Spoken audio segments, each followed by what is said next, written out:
Okay, we will get started.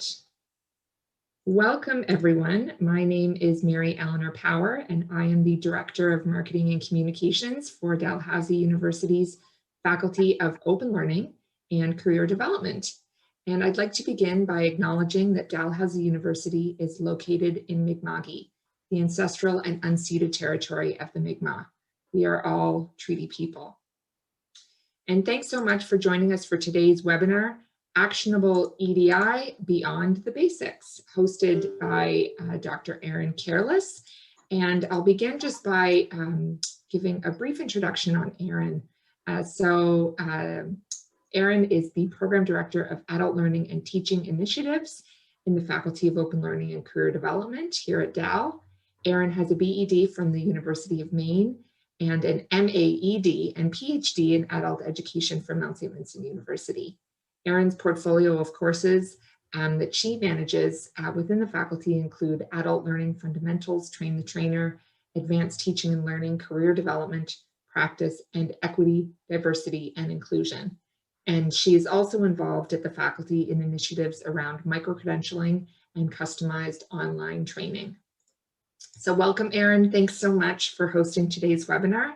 And if anyone has any questions throughout, please feel free to add it in the chat and just make sure that you've indicated that you want your message to go to all the panelists and attendees, as I mentioned, and we'll certainly be happy to answer any questions. So Erin, over to you. Thank you very much, Mary Eleanor, and thank you for that important land acknowledgement in the beginning. So two quick things. Mary Eleanor, I'll ask if you can interrupt me if there are any questions that I don't see. Sometimes I don't see it always flashing up with the with my slides on. So just cut me off at any time. Yes. And I mentioned this a little bit earlier, but I'm going to just apologize in advance for any noises that might sound like elephants. There's 6 people in my house. I have tried to get as far away from them all as I can, but this is summer vacation and working from home. So apologies if you hear anything that sounds like my house coming down. It's not, I promise. So I would just like to begin by welcoming everyone here today, thanking you for taking the time to join me. And also to those people who might be watching this as a recording, welcome to you as well. I'd like to welcome you, your lived experiences, your goals, your dreams, your challenges, and your struggles. I'd like to welcome your brains, your hearts, and your bodies as the thinking, feeling, and doing of learning. I'd like to welcome your families, your communities, your languages, your rituals, your traditions, values, and beliefs. I'd like to welcome your struggles, your losses, and your grief. I'd like to welcome your physical, mental, emotional, and spiritual selves, your different abilities, and your aptitudes. I'd like to welcome your whole selves, your stories, and everything that makes you unique. In academic and workplace settings, part of creating inclusive spaces is seeing individuals as much more than just their identity as an employee or as a learner in a classroom. They're the sum total of their social location, their lived experience, and many, many other things. So I think it's important to start off by appreciating that we are whole people, we have a lot going on, and that we all have very diverse reasons for being here and different journeys that have brought us here. So that very short welcome is a short version, and it's adapted from an introduction that our developer often does in her courses, and she's the one that has created the certificate program that I'm speaking to today. So thank you again for being here. So this is, as Mary Eleanor mentioned, Actionable EDI Beyond the Basics. And what I'm really focused on talking about here today is a brand new certificate program that we are launching next month. And our core goal of this has really been to put action to the mandates, action to the words, action to the values that so many of us hold in our organizations. So I am going to move on, hopefully.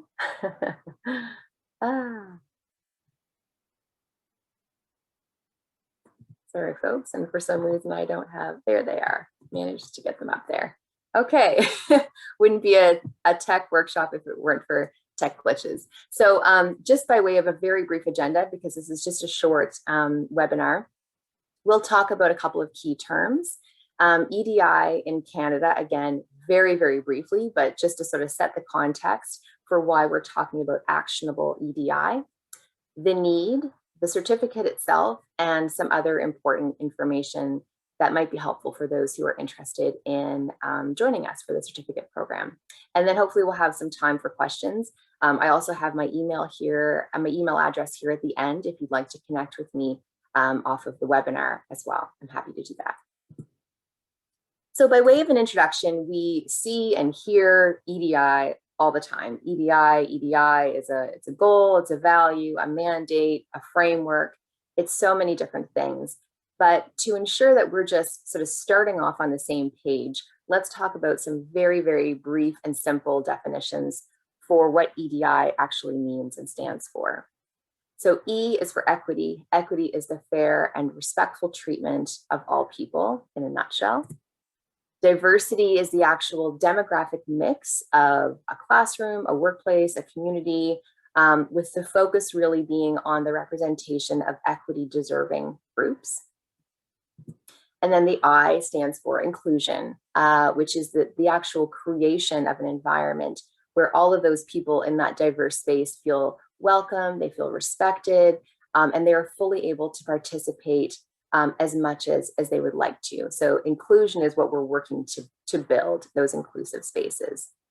And you've probably seen this cartoon many times, or a version of this cartoon, but I like to bring it up because for those of you who may not have seen it, it really hits home the difference in equality and equity. So we're focused on equity, equality being let's give everyone the same thing. So, okay, these people are going to watch a baseball game, let's give them all a box to stand on. As you can see by the illustration, that's actually not necessary for some, and it is not enough for others. So equity being providing supports, services, understanding, empathy to those based on who they are and their own needs. So, you know, the person on the left doesn't need a box, the person in the middle benefits, the person on the right needs more. And so that's what they need to be able to, in this case, see over the fence. But if we see the fence as systemic barriers in society, like racism or homophobia or sexism, or economic structures that create imbalance, then the ideal is really when those barriers are completely removed. And that's the third box on the side here, liberation. So while it's important for us to create supports and systems that help to kind of, I guess, lessen the impact of systemic barriers, what we really want to do is completely take them down and dismantle them altogether. That's kind of where we really want to get to. And if you're familiar with UDL or universal design principles, that's this idea of creating a space that is most accessible by the most amount of people. So that would be, again, this idea of liberation or dismantling all of those systemic barriers in society. So that's just a few quick definitions. So if we talk about or look at EDI in Canada, these terms have been discussed and debated for decades. There's an increasing focus on ensuring that society nurtures and supports respectful and inclusive environments that are free from discrimination and harassment. So very often the words are there, but oftentimes the action or the guidance of that action is missing. So people know they want to do this, they want to make better places, they want to make better spaces, but they don't necessarily know how to go about it. And that's essentially the problem, or one of the problems that we hope to solve in part with this certificate program. So as a result of these mandates and goals and strategic plans, many employees are finding themselves in the midst of a bit of a paradigm shift. So they're faced with changing demographics, globalization, innovation, entrepreneurship, internationalization, competition, technological changes, and all of these demands new and innovative methods of thinking and working in diverse organizations. and the understanding that one way does not work for all. So one solution does not work for every person, every organization, every industry. So we need to have diverse ways of creating these spaces. There's legislation such as the Employment Equity Act, which came about in 1995. They're really focused on supporting and representing equity deserving groups. And that's had an influence in EDI policies and practices across Canada. And a quote from this document, I'm just going to briefly read here, is the purpose of this act is to achieve equality in the workplace so that no person shall be denied employment opportunities or benefits for reasons unrelated to ability, and in the fulfillment of that goal, to correct the conditions of disadvantage in employment experienced by women, Aboriginal peoples, persons with disabilities, and members of visible minorities by giving effect to the principle that employment equity means more than treating persons in the same way, but also requires special measures and the accommodation of differences. So they're really speaking to this idea of equity over equality, to really supporting people that have not been represented in different workplaces previously. But again, we're not really hearing much about the how to. So the now what? Okay, I get it. I want to do this. Now what? What are my steps? What can I do? This was further highlighted in the Ivany Report of 2014, more formally called Now or Never, an urgent call for action for Nova Scotia. And it outlines 19 goals for a sustainable future here in our province. A consideration of diversity and inclusion as critical objectives for our social and economic progress in this province is threaded throughout the document. Another quote here, shorter quote this time. Real progress has been made, but much work remains to be done to build a more inclusive and just society.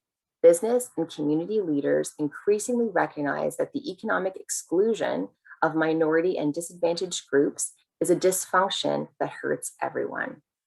So the recognition is there. And it's important to note that when we hear terms like disadvantaged groups, that's because of historical decisions made by those in power. So, this is not about giving advantages to people over others. It's about acknowledging the past, acknowledging historical events, and giving people support that they need to overcome, again, that fence or those systemic barriers. So there's legislation, the language, again, is there. It's threaded throughout most industries about creating these inclusive workspaces.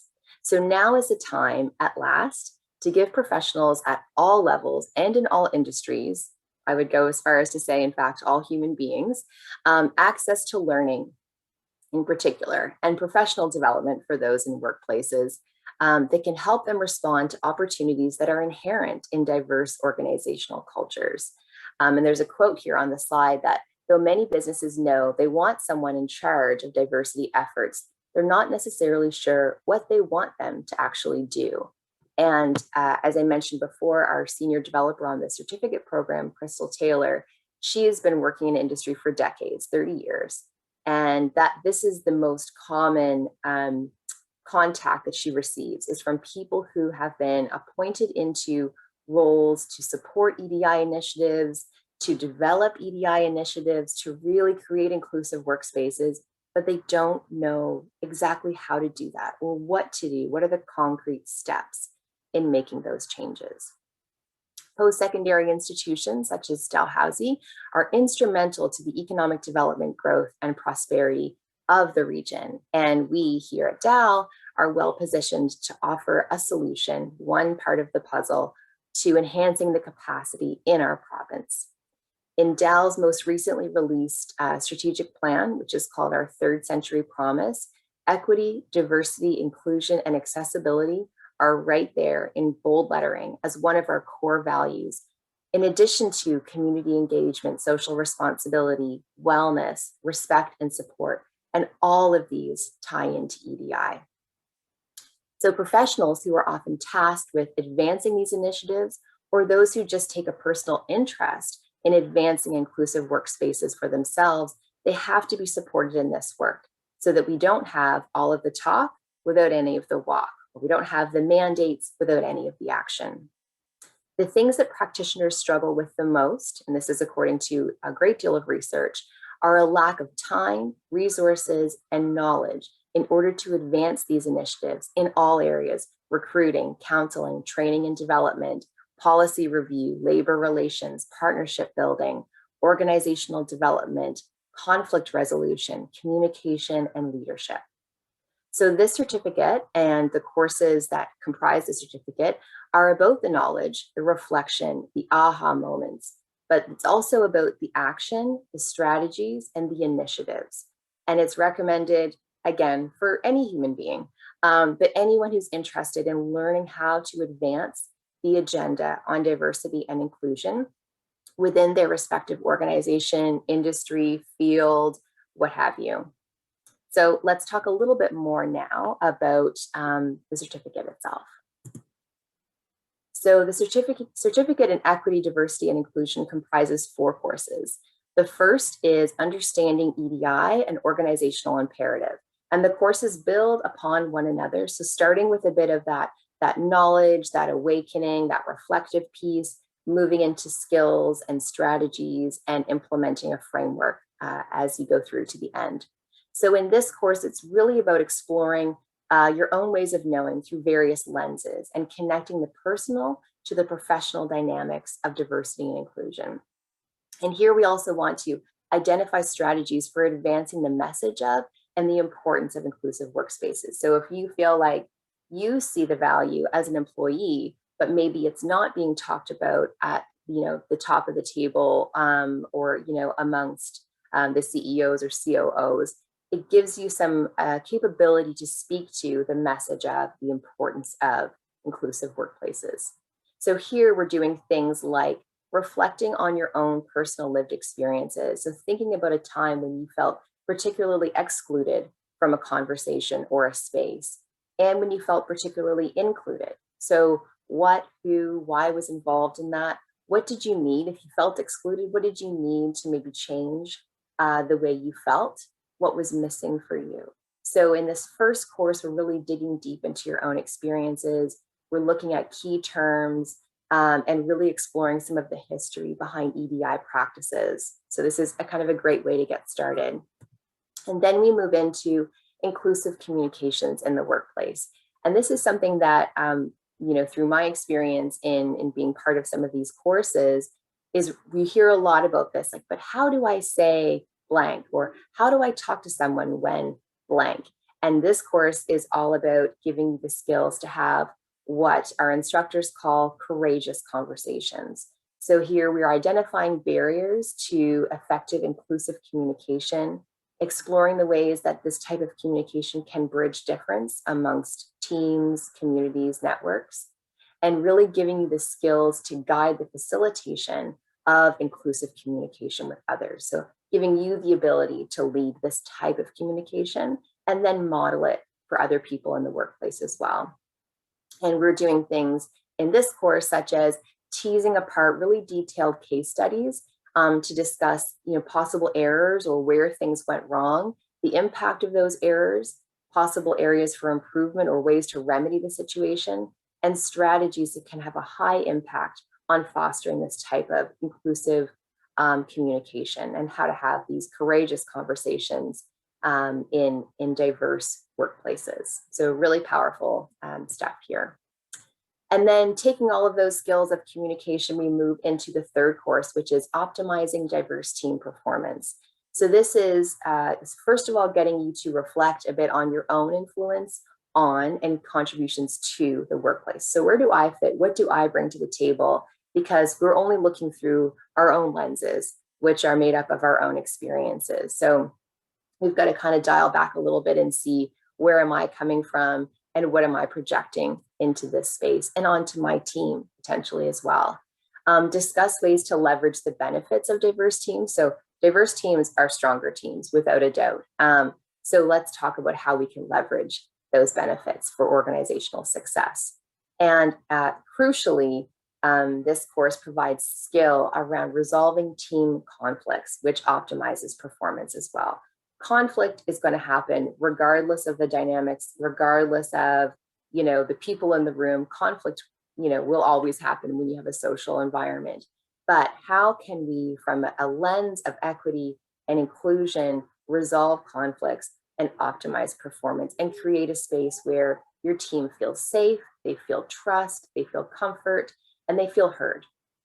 So here we're practicing various strategies for fostering success using things like cultural intelligence, trust, communication styles, while we are resolving conflict in an inclusive way. So this is very, very important set of skills that you add to the communication and to the fundamental understanding of EDI to move into the final course, which is strategies for implementing EDI initiatives. So here we're really tackling fundamental questions that position you as the person within the organization. So you're the one that's going to go back into the workplace with all of this amazing learning. So what are the benefits of an inclusive workspace for you and for your organization? So how do all of these things fit into the space and the place where you work? What is the difference between equality and equity, racism and anti-Black racism? And how might this show up at your workplace? And how can you have those courageous conversations?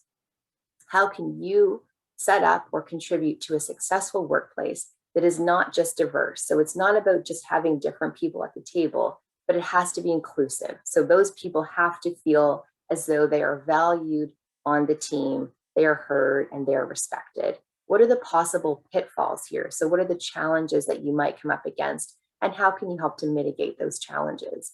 So this is really giving you the skills and the tools, along with what you've learned in those first 3 courses, to develop your own framework for diversity and inclusion strategies from start to finish. This is what you can take with you into the workplace to help create change. And you don't have to be a leader, you don't have to be a manager, you just have to be someone who's compassionate and wants to see this kind of workspace thrive. You can have an impact at every level, at all levels, and everyone at those different levels should be on board with these practices as well. So that's a extremely brief kind of overview of what we'll be touching on in the 4 questions and the types of activities that we'll be doing, but there's a ton of engagement here. So this is just a very small piece. And let's look at what are the fundamental learning outcomes. So when you get the whole package, the whole certificate is complete, what are you coming home with? Well, in terms of knowledge, you gain insights into your own worldview. So those biases, those values and assumptions, where they come from and how they might impact the way you engage with others. You learn what it means to be inclusive and why it's so important. And you get tools and strategies for communicating inclusively. In terms of skills, you're developing strategies for, sorry, I'm just going to move your camera over there, developing strategies for engaging in courageous conversations, developing skills to foster diverse teams, starting the D&I initiative, from the ground up, and discovering ways of identifying diversity, leveraging it, and maximizing it for organizational goals and objectives. And lastly, in terms of attitude, you will be increasing your confidence and your credibility, and that sets a path for achieving your diversity and inclusion goals and objectives in the workplace as well. So these are sort of the overarching learning outcomes of the certificate program. And I think I see if I can open it. Great question. I'm just going to read this one out loud because then I'm transitioning to something that's a little bit more practical. So this is a good time. This seems a bit like sensitivity training instead of transformative anti-oppression EDI work. Does the certificate help organizations completely rebuild the structure, accounting for the ways capitalism enables inequality? Yeah, so this is a great question. And absolutely, this is the goal of this program, is taking that theory, taking those big questions, those large scale systemic questions, and bringing them into a level that is doable within the workplace. So we know the system, we have to work within the system to change the system. So this is about giving you tools to work within the system that you're embedded in to make those changes. Absolutely, it starts small and it starts with one change, one change here, one change there, but over time, that is what builds into questioning and challenging these massive systems and organizations like capitalism, neoliberalism, et cetera. So it's definitely not sensitivity training. We have done tons of research around different EDI offerings out there. And there's a lot of stuff that I agree with you is very much, think about people's feelings, or, have a multicultural potluck and things like that, but don't actually give really concrete skills in terms of working toward change. And every time we educate on these these contents and these competencies and concepts, we are creating change and we are chipping away at those systemic barriers. So I can absolutely assure you, having worked very closely with our developers and our instructors, they are extremely knowledgeable and they are all about dismantling the systems from within. As Elizabeth Tower once said, using the master's tools to rebuild the house. So absolutely, that is that's the goal here for sure. So thank you for that question because it's very important. Okay, so that's the only question I can see. So I'll move on to the next slide. Mary Ellen, you can please feel free to interrupt me if there's another one. I don't see any thus far, Erin, so you're good. Okay, perfect. So just by way of some kind of very practical and helpful information, if anyone is interested in the certificate that I've sort of just spent a little bit of time talking about, not really doing it justice, but a little intro anyway. There are 4 courses. Each of the courses is 12 weeks in length and is delivered over 3 weeks. So approximately a month is spent in each course.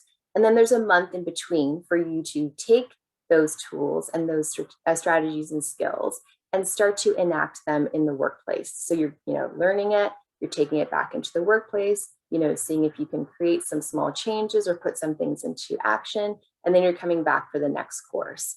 Sorry, and I should mention there are weekly live sessions for each course as well. And that's where, maybe to that last person's question, that's where we really get into, as a group, as a cohort, these deeper questions, these applied questions. How can we do this? How can we create change at various levels? So that's really where I want to say the good stuff comes in for sure. The first section of this course starts next month in September. So the courses are September, November, January, and March. There's also a section 2, which starts about halfway through. So runs in January, March, May, and July. And both of those and the following fall actually are open for registration now. And speaking of registration and courses, I just wanted to give a very, very brief, I know I'm almost a half an hour, as a last slide, intro into our lead instructors for this program. So first on the left is Crystal Taylor. She is the developer of the courses. She's a subject matter expert and is the lead instructor. So Crystal has been working in the field of EDI for over 30 years. She was employed in various leadership positions, both in the federal and provincial governments, and with NSCC as their first ever Director of Diversity and Inclusion. Her leadership was instrumental at NSCC becoming the first post-secondary institution in Nova Scotia to actually have an educational equity policy. She owns and operates her own independent consulting company since 1995, Ebony Consulting. And she offers tons of services here in terms of speaking, training, development, coaching, consulting, and working on specifically how to help individuals tasked with this EDI work to implement strategies within their own organizations. She's a master's of adult education and many other things as well. Is there a question? Yes, there's a quick question. It says from May, says, how important is it to take the courses in order? Due to budgeting, I may only be entitled to take 1 course per semester. So that was just, and I share that question because it was just only shared with myself and you, Erin, but I think it might be a question that others would have. Absolutely. I just wanted to raise it here. So the question is, for those who missed it, the question is, how important is it to take the courses in order? Yeah, absolutely. So thank you for that question. It is important to take the questions in order. However, you don't need to take them all in one section. So you don't need to take them September, November, January, and March. You could spread it out over a few years. So if you took the first course in September, the second course in the spring, the third course in the following fall, and the fourth course in the fall, in the winter after that, you could spread it out over 2 years. So you don't need to take them back to back, but it is important and most effective to take them in order 1, 2, 3, and 4. And that's highly recommended by the developers. Certainly it wouldn't do you any harm to take them out of order, but that's kind of getting the courses each build on each other in terms of skill set, working up to the fourth course, which is the overall framework encompassing the skills from 1, 2, and 3. So hopefully that helps. So you don't have to take them all in one section, but it's strongly recommended that you take them in order 1, 2, 3, and 4. Okay. And I'll just, before I close out here, I just want to introduce Rebecca Skeet as well, who is another one of our lead instructors. She's been teaching with us for many, many years as well. She's a Master of Social Work. Rebecca is the director of 8 YMCA Nova Scotia Works locations in Halifax, Dartmouth, surrounding areas. She's worked in the employment field for over 21 years for both federal and provincial governments.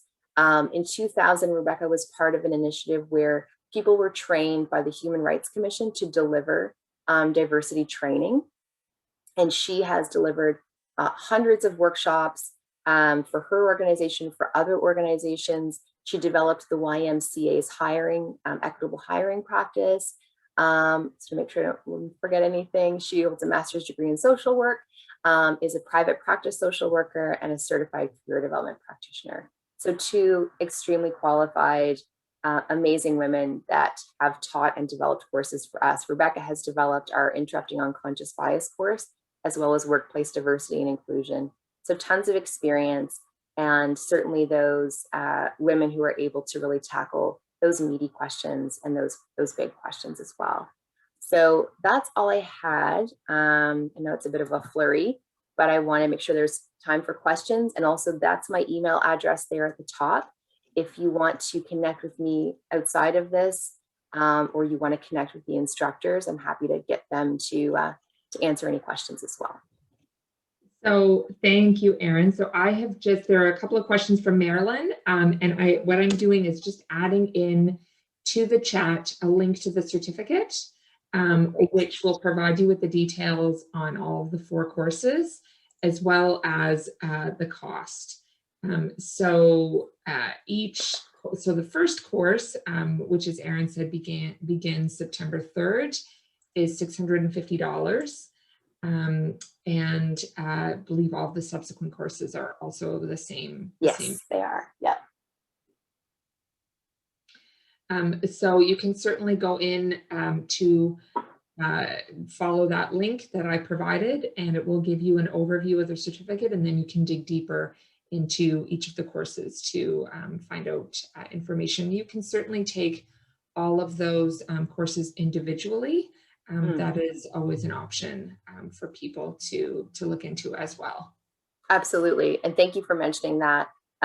You can, and actually, you do register course by course individually. So if you want to take one and see if you even like it, you don't register into the full certificate. You register course by course. So you can take them as standalone if you're interested in just the communications course or just the team optimizing team performance course. Certainly you can do that, any of the 4. There are also electives in our advanced adult learning certificate. So there are people signed up for them as elective courses as well. So lots of ways to engage.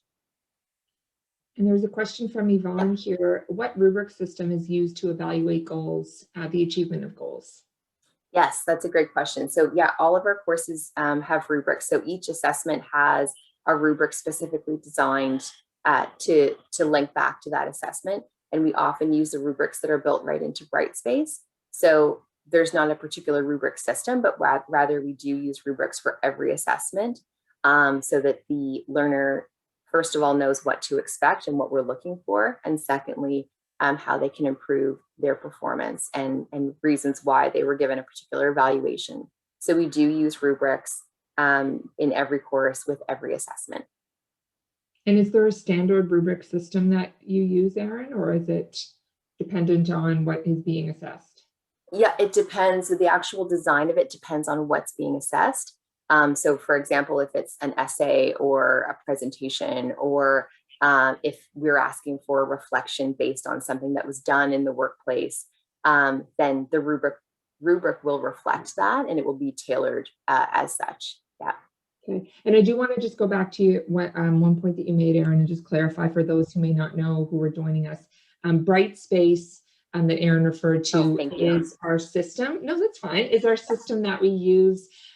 So for any of our online courses, or for the majority of our online courses, Brightspace is the platform that we use. So that will be your home. It's the home for our courses. That's where you'll be going to get those assignments, syllabus, etc. All of those pieces for the courses. There are a couple of questions that have come in, and one from May, and May's, I'm sure everyone can see. So if we end up, I'll just read it. If we end up signing up for the courses individually and end up taking all of them, will we only receive the certificate if all the courses are completed within 2 years? Great question. No, there's not a 2-year limit. So you don't, and if you do register for one, you wait a year, take the second one.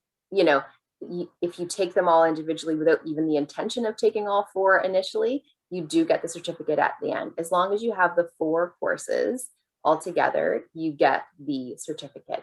And I should say too, that at the end of each individual course, you get a micro-credential. So there's a micro-credential which is represented by a digital badge, and that is something that you can use on your social media, on your resume, cover letter, email signature lines, that shows that you've obtained a certain competency. So you get a micro-credential at the end of each course. Once you complete the 4 courses, you get the certificate. And it doesn't have to be 2 years. Thank you. And Yvonne has a question. If courses, and this was just to myself and to you, Erin, so I will read it for everyone's benefit here. Thanks. If courses are taken through the years, is it a first come, first served system? And are returning students given priority for registration? Oh, that's a really good question. I've never had that before. A great question. So it's first come, first serve in the sense that you know, there are a certain number of seats in each course, and once they're filled, they're filled. And so we wouldn't remove someone, you know, to give way to someone who'd already taken a course. However, each of the courses are offered twice a year. So what we would do is, let's say you wanted to take the course in September and it was completely full, we would give you a seat in January in the next offering. So I hope that helps, but yeah, that's a great question. I see the next one there. Does the certificate have university credits? Yeah, so basically all of our courses and programs in my portfolio, and I think mostly in the Faculty of Open Learning, are non-credit courses. So they're not used for transfer credit at the university. But they do provide, so any of our academic courses for academic credit would provide, of course, AUs or academic units. The majority of our courses do give credit, but it's in the form of continuing education units. Yes, yes. So we give CEUs and also the micro-credentials as well, which is kind of value added. So you'll have from these courses 1.2 CEUs, and then a micro-credential that reflects, you know, an industry validated skill or competency. Wonderful questions. Thank you all so much for staying. I know there have been a few people who have had to leave because we've extended beyond the 30 minutes, but I always think if there are questions, best to have them answered than to stick right to time. So we're okay to move forward there. Any final questions that anyone would like to ask? And while you might be doing some typing, I'll just mention that For those who attended and also for those who registered but weren't able to join us today, we will be sending out an email later today that will have a recording of today's webinar. So you'll see that in your inboxes before the end of your business day. So we'll have that recording if you wish to share it with any of your peers. We'll also be including a link to the certificate that I included in the chat earlier. And we'll also have Erin's contact information should you wish to get in touch with either of the instructors, or if you wish to get in touch with Erin directly. There's one question from Yvonne here, great question. Are there guest speakers scheduled for some sessions? Oh, great, Erin, thank you. I was just answering there in the chat. So absolutely, maybe. We don't have names finalized yet, but certainly that's a definite possibility. And to Melissa's question, because I think it wasn't to everyone as well, are there currently still spaces available? And there are. You can still register today for the September course. There's still a few spaces left. And there's a hand raised from Marilyn here. She's asked a question, yes. But I just feel free to, if you wish to unmute yourself, Marilyn, and ask your question, feel free. Yes, I was just wondering, I'm on sabbatical from now till December, so just wondering if it was possible for me to complete the 4 courses in the fall term. Yeah, unfortunately, no. The courses are September, November, January, and March. They are designed, you know, all of our courses are designed for those that are working. So the live sessions are in the evening, and it's once a week. Mm-hmm. And the bulk of the content is on Brightspace, which you can go through at your pace and on your time. So there isn't any requirements for like daytime engagement. Mm-hmm. But at the courses, unfortunately, we wanted to leave a little bit of space for that implementation in the workplace. So kind of practicing some of the skills in between. Yeah. So, yeah. Okay. And did you say $650 per course? Yes. Okay, thank you. Okay. Thanks, Marilyn. So a question about self-paced courses. Yeah, so we have a course that was designed by the instructor that I just mentioned, Rebecca Skeet, called Interrupting Unconscious Bias. And that is a completely self-paced asynchronous course. So that's one that you can register and sign up for, that does not require any live session attendance. You know, you do that completely at your own pace, at your own leisure. So I think I can see Mary Eleanor furiously typing. She's going to probably put the link in the chat for that course. There you go. Magic.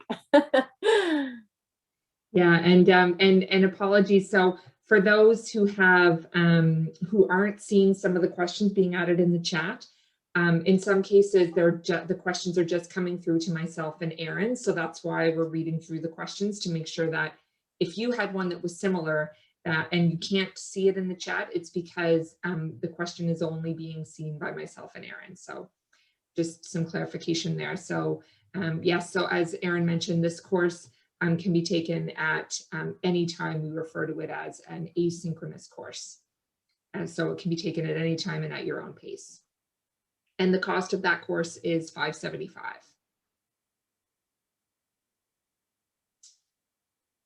Wonderful questions. Thank you all so much.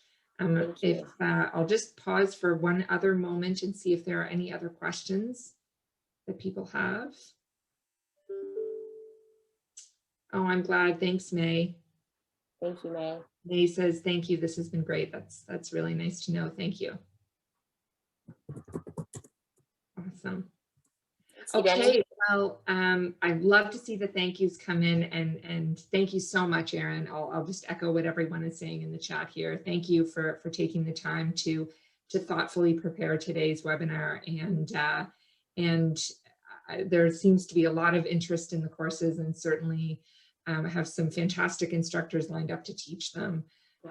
So please keep an eye out in your inboxes for an email later today with some additional details and recording of the webinar and a link to the certificate, as I mentioned. And we'll also include a link to that Interrupting Unconscious Bias course if you're interested in exploring that as well. Thank you so much again, and we hope that you'll be able to join us for a future webinar. We have many that are being offered in the coming weeks, so we hope to see you at some others in the future. Thank you. Thanks, Erin. Take care, everyone.